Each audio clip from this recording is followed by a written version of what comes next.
사랑하는 성도 여러분, 3월 14일 금요일 아침입니다. 하나님의 은혜와 평강이 함께하기를 축복합니다. 좋아요, 구독 꼭 눌러주세요. 우리 천만 성도 큐티하는 그날까지 함께 달려가도록 하겠습니다. 오늘 우리에게 주신 하나님의 말씀은 요한복음 21장 1절로 14절까지 말씀인데요.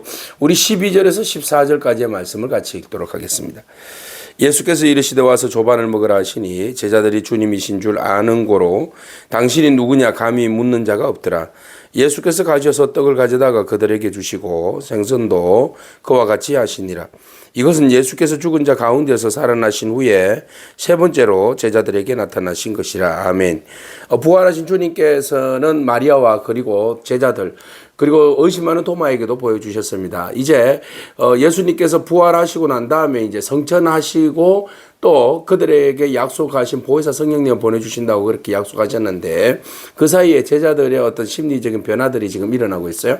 그런데 예수님께서 그들과 동행함이 아니고 부활의 실체이시기 때문에 그들에게 한 번씩 이렇게 출몰하시는 거예요. 근데 말이죠. 그런 상황 가운데서 제자들은 예수님 부활을 경험하였음에도 불구하고 여전히 불안한 마음이에요. 그러니까 예수님께서 3년 동안 동행하시면서 그들과 함께 공생애를 통하여서 늘 언제나 그 함께 먹고 함께 자고 함께 그들과 동행하면서 하나님 나라에 대한 이야기 그리고 그들을 하나님 나라의 제자로 부르심 사명들 이런 것들을 계속 언급하였음에도 불구하고 제자들은 그것들에 대해서 이해하거나 그것을 사명으로 받아들이거나 그것을 위하여서 기도하거나 준비하거나 이러지 않았다는 거예요. 그래서 예수님께서는 참 그런 부분들이 답답하죠. 그래서 이번에 부활하시고 난 다음에 주님께서 제자들에게 본격적으로 이제 그 사명들을 다시 한 번 더 떠올리기를 원하시고 그리고 그 사명을 잊지 않고 그것을 위하여서 온전히 살아가기를 이제 간절히 바라는 것이 주님의 뜻이죠. 그래서 이제 주님께서 그 작업을 위해서 제자들을 만나시게 되는데 그 상황 가운데서 제자들은 여전히 우리가 여기에서 지금 뭘 해야 되지? 어떻게 살아가야 할까? 예수님 부활하시고 이제 떠나시고 그럼 우리만 남는데 그러면 우리는 지금 뭘 해야 되지? 예수님께서 제일 처음에 제자들을 부르신 사명에 대해서 그들이 생각해야 되는데 이제는 우리가 뭘 먹고 살지? 어떻게 살지? 이에 대한 어떤 세상살이에 대한 근심과 걱정이 쓰나미처럼 몰려오는 거예요. 그래서 그들이 몰려 있었고 주님의 부활하심을 봤어요. 그러면 그게 그들의 어떤 삶하고 사명하고 어떤 이렇게 연결돼야 되는데 거기서 연결을 제대로 못 짓고 있는 거죠. 그래서 주님께서 예전에 제자들을 부르실 때에 제일 처음 베드로를 부르실 때에 사람을 낚는 어부라고 말씀하셨잖아요. 이제 네 생업을 위해서만 살지 말고 하나님 나라를 위해서 사람을 낚는 어부로 살아라. 이렇게 주님께서 말씀하셨는데도 그들은 여전히 거기에 대해서 사명에 대하여서 깊은 마음으로 확인하지 못하고 그렇게 살지 못하는 가운데 있었다는 거죠. 그래서 베드로가 참 답답하니까 다시 이제 갈릴리로 돌아가는 거예요. 난 다시 갈릴리로 갈 거야 고기 잡으러. 그러니까 옆에 있는 이제 제자들도 뭐 딱히 뭐 어떻게 특별히 할 일이 없잖아요. 그러니까 그들도 동일하게 베드로와 함께 그 갈릴리 호수, 여기에서는 디베랴 호수라고 그러는데 똑같대요. 그래서 호수로 다시 돌아갑니다. 자, 그곳에 돌아가서 이제 고기를 낚습니다. 고기 잡는 일은 뭐 그들의 선수 아니겠습니까? 그곳에서 평생을 먹고 자랐으니까 말이죠. 그래서 배에 올라탔습니다. 그물을 던졌습니다. 그런데 말이죠. 밤새도록 그물을 던졌지만 여전히 그들은 고기를 잡지 못했다. 기이한 현상이 일어난 거예요. 웬만하면 갈릴리 호수에서 그물을 던지면 고기가 잡히게 되어 있습니다. 그런데 여전히 고기가 잡히지 않더라라는 거죠. 옛날에 어떤 일들과 함께 오버랩이 되는 그런 순간입니다. 그래서 시몬 베드로가 나는 물고기 잡으러 간다. 그리고 그들이 함께 우리도 가겠다 했고 그들이 배에 올랐고 그날 밤에 아무것도 잡지 못했다. 날이 새서 좀 지쳤어요. 그리고 난 다음에 그들이 무트로 올라올 때에 예수님께서 그들을 보고 계셨어요. 그리고 난 다음에 주님께서 그들에게 말씀하십니다. 자, 바닷가에 서 계셨으나 제자들은 저분이 예수님인가 알지 못했어요. 그래서 예수님께서 얘들아 고기가 너희에게 있느냐라고 물었어요. 고기 좀 잡았냐 이런 말씀이죠. 그러니까 대답이 그렇게 그들은 이야기합니다. 고기를 못 잡았습니다. 그렇게 이야기를 해요. 자, 그래서 예수님께서 그들이 아직은 이제 바닷가 안에 있잖아요. 그래서 예수님께서 하시는 말씀이 얘들아 그물을 오른쪽으로 던져봐 그렇게 이야기하십니다. 그러니까 제자들이 예수님의 말씀을 듣고 오른쪽으로 그물을 던졌어요. 그러니까 고기가 많이 잡혀서 그물을 들 수가 없을 정도로 밤새도록 던져보았지만 헛탕이었잖아요. 그런데 이번에는 예수님께서 그물을 오른쪽으로 던져봐 그렇게 말씀하시니까 그 음성을 듣고 그들이 그물을 던지니까 바로 뭐가 되더라? 고기가 무거워서 들을 수 없을 정도까지 들려지더라는 거죠. 자, 오늘 여기에서 정말 중요한 메시지가 우리 안에 있죠. 바로 뭐예요? 주의 말씀을 들을 때 내 힘과 의지와 능력으로 할 때는 빈손일 수 있어요. 그러나 주님 말씀 의지하며 나아가면 그것은 100% 확신입니다. 그러니까 우리가 언제나 무엇을 하든지 간에 주의 음성을 듣고 주의 말씀에 순종함으로 그물을 던질 수 있는 그런 믿음의 제자가 되기를 소망합니다. 그렇게 해서 예수님께서 사랑하시는 그 제자가 그 베드로가 그 광경을 봤어요. 그러다 떡 쳐다보니까 주님이시거든요. 그리고 난 다음에 그때는 뭐 주님인지도 몰랐어요. 그런데 주님이시다 하고 사람들이 이야기하니까 그 여기서는 그 제자라고 이야기하는데 뭐 애제자일 거예요. 그래서 주님이시다 이러니까 베드로가 이제 막 지치고 힘들었잖아요. 그물 당기니까 막 땀도 나고 그럴 거 아니에요. 그래서 이제 겉옷을 벗고 있었는데 주님이시다 그러니까 얼른 예의를 갖춰서 옷을 입고 주님께 나아갔어요. 바다로 뛰어내렸네요. 야, 대단하네요. 주님 부르심 앞에서 다시 주님을 향한 그 사실은 베드로의 그 사랑과 열정의 표현이잖아요. 그죠? 주님 부르심 앞에서 부르든지 말든지 이럴 수도 있어요. 그죠? 그럼에도 불구하고 베드로의 열정은 언제나 바로 주님께서 말씀하시면 바로 적극적으로 행동에 옮기는 그런 사람이에요. 때로는 실수도 많지만 그러나 주님 부르심 앞에 바로 오케이? 열정을 가지고 바로 순종하는 그런 베드로의 열심을 우리는 보게 됩니다. 오늘 우리가 주님이시다라고 할 때에 바로 우리의 마음과 열정이 주님을 향할 수 있는 그런 저와 여러분이 축복합니다.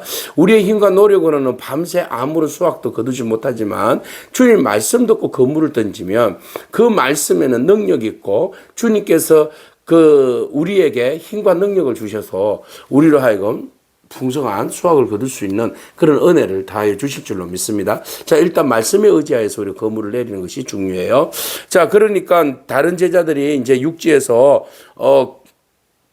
거리가 불과 한 50칸점, 90에서 94 미터라고 그러니까 한 100m 정도 떨어진 곳에 있었나 봐요. 그러니까 다른 제자들이 막 작은 배를 타고 가서 물고기든 그물을 끌고 왔어요. 얼마나 배에 물고기가 가득 찼으면, 그죠? 우리 좀 도와줘! 뭐 그렇게 했겠죠. 그러니까 무트에 있는 다른 제자들도 배를 타고 또 막 가서 그것을 또 도와서 이제 무트로 올라왔어요. 육지에 올라와 보니 숯불이 이렇게 놓여 있고 그 위에 생선이 노랗게 구워 있고 떡도 있는 거예요. 야, 그 배고프고 밤새도록 고기를 낚아서 힘도 들고, 그죠? 실패했던 그들에게 주님께서 만선의 축복을 주실 뿐만 아니라 또 먹거리를 주님께서 이렇게, 조반을 이렇게 챙겨 놓으신 거예요. 자, 이것을 대접받는 제자들의 마음은 어떨까요? 위로가 오는 거죠, 위로가. 그죠? 힐링이 되는 거예요. 먹는 것 앞에서 힐링이 오는 거죠. 이것은 단순히 먹는 것으로 인하여 힐링이 아니라 주님께서 우리를 이렇게 사랑하시는구나. 주님 나를 이렇게 사랑하시는구나.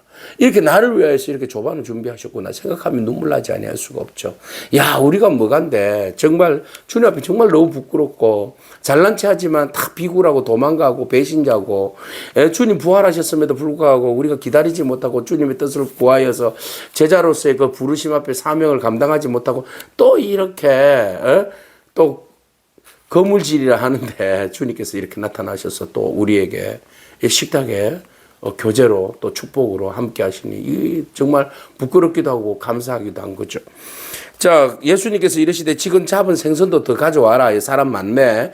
이거 내가 더 구워줄게. 그러니까 베드로가 그물에서 육지에서 끌어올린 배에서 끌어올린 그 물고기들을 세어보니까 153마리 153 모나미 153마리가 그물이 찢어지지 이와 같이 많으나 그물이 찢어지지 않았다. 그러니까 많은 물고기가 잡힌 거예요. 그래서 예수님께서 조반을 먹으라 하시니 제자들이 예수님인 줄 알고 감히 뭐라고 말할 수도 없을 정도였다. 예수님께서 떡을 가져다가 또 그들에게 주시고 생선도 같이 주신다. 이 먹을거리를 나눠준다는 것은 공동체성이잖아요. 그럼 예수님께서 떡과 잔을 나누실 때에 또 제일 처음에 베드로에게 나타나셔서 사람을 낚는 어부가 되라 하셨을 때에 그런 이제 모든 것들이 이 갈릴리에서 일어난 사건이잖아요. 그래서 갈릴리라는 곳에서 제일 처음에 주님 부르신 그 은혜의 그 능력이 그 추억이 떠오르는 거죠. 사명이 첫 사명, 부르심의 첫 사명. 이런 것들이 막 모락모락 올라오는데 그걸 주님이 구태여 말씀을 안 하시더라도 주님께서 이런 전반적인 그 장치를 통하여서 주님 정성스럽게 최선을 다해서 제자들에게 아무 말씀 안 하시고 그저 배고프지 빨리 먹자. 말 한마디, 이거 한마디에 제자들이 다 마음이 무너지는 거예요. 그죠? 예. 이 사랑은 이런 거 아니겠습니까? 진정한 교육은 이런 거 아니겠습니까? 진정한 사명에 불 붙이면 또 이런 거 아니겠습니까? 주님의 이 크신 사랑이 바로 이렇게 드러난 거예요. 이것은 예수께서 죽은 자 가운데서 제자들에게 살아난 후에 세 번째 제자들에게 보인 것이다. 그래서 제자들에게 나타나셔서 이제 부활하신 주님께서 떡과 생선 또 이 모든 것 다시 고기를 낚는 일들을 통하여서 부활하신 주님께서 다시 너희들을 사랑함과 그리고 그 잊어버렸던 사명을 다시 불릴 듯 일어나게 하시고 또 그 사랑 안에서 사랑을 받은 자만이 사랑할 수 있잖아요. 그래서 충분히 회복의 사랑, 꾸지람보다는 주님이 그 사랑으로 품고 가시는 이 모습이 너무 귀하죠. 그래서 모두가 다 주님 앞에 너무 부끄러워서 어찌할 도리가 없는 그런 이제 상황이 된 거죠. 그래서 주님께서 그들을 끌어안고 또 부족하지만 또 사명을 주시고 지친 그들을 위로해 주시고 또 사명을 주셔서 또 주님의 나라를 위해서 가게 하시는 이 주님의 놀라운 사랑을 보게 됩니다. 오늘 여러분 많이 지치고 힘들어 있잖아요. 그러나 주님께서 여러분들을 위로해 주실 줄로 믿습니다. 주님 여러분들을 지금도 품어주시고 안아주시고 위로해 주시고 말씀으로 다시 이렇게 세워주시고 또 주님께서 주신 그 사명들 잘 감당할 수 있도록 하나님께서 언제나 응원하시고 함께하여 주신다는 사실을 여러분 잊지 마시고 힘을 내십시다. 그리고 주님 말씀 뜻을 따라서 그 사명을 따라서 앞으로 달려가는 그런 저와 여러분이기를 축복합니다. 아멘. 기도하겠습니다. 주님 감사합니다. 다시 돌아왔지만 여전히 좌절 가운데 무엇을 이렇게 확실히 잡지 못하고 헤매이는 그런 제자들이 우리들의 모습이 아닌가 그렇게 생각되어집니다. 그러나 주님께서 그들이 홀로 고기를 낚았을 때 아무것도 잡지 못했지만 주님께서 명령하시고 고기를 잡게 하시고 만선이 되게 하시고 또 그들을 위로해 주시고 축복해 주시니 감사합니다. 오늘 우리가 슬퍼하고 외롭고 힘들어할 때 주님 다시 우리를 불러주시고 주님께서 떡과 생선으로 조반을 차려서 제자들에게 먹이신 같이 오늘 우리들에게 영의 양식으로 먹여주시고 육의 양식으로 위로하여 주시고 축복하여 주셔서 다시 우리가 일어서서 주님 말씀 기억함으로 주님의 나라를 위해서 달려갈 수 있는 저희들의 삶이 되게 하옵소서. 예수님에게 하신 이름으로 기도합니다. 아멘. 오늘도 믿음으로 승리하길 축복합니다. 아멘.